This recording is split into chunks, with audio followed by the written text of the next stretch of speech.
trying to affect some people with my project to have different views about Korean women. Myung Choi's project was developed in relation to Professor David James' course on East Asian cinema. The final project would be a combination of the skills we would learn within multimedia, but also sort of the theoretical questions about what is national cinema. I saw a development in the Korean filmmaking in the past 20 years, especially in dealing with representation of a woman's body.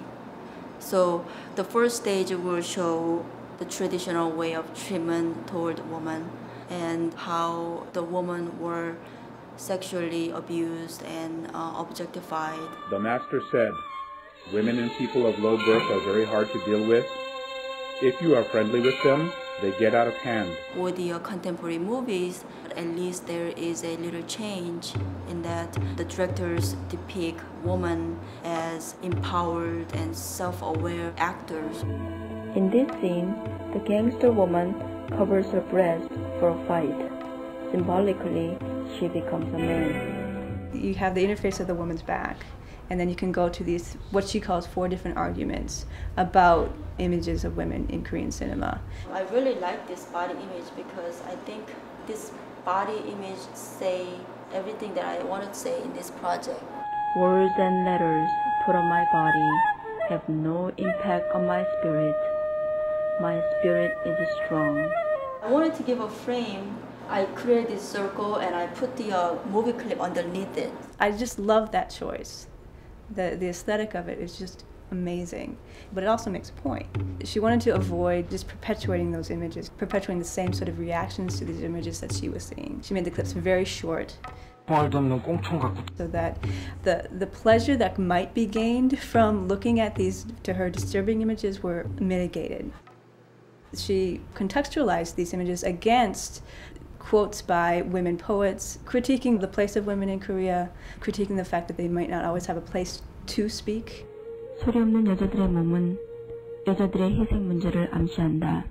It was really an outstanding project in many ways, but largely because it pushed the limits of design and graphics and iconography in multimedia.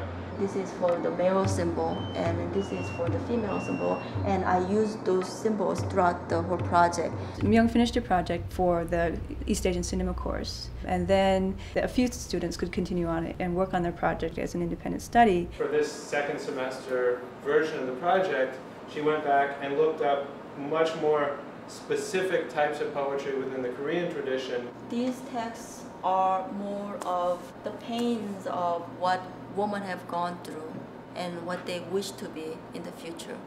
She brought in a deeper cultural context for the whole project. Not only in the sort of writings that she chose, but also she actually made the whole project bilingual as well. We have different type of people learning in a different way. Maybe some people like to read some things on the screen, and maybe some people like to listen. The entire project reads and is played more like a poem. You have to go through every bit of it and start to piece things together in the way that a reader of a poem would do. That is, I find it personally much more challenging. I think I'm leaving the audience with the idea that there needs to be a change in the representation or construction of women's images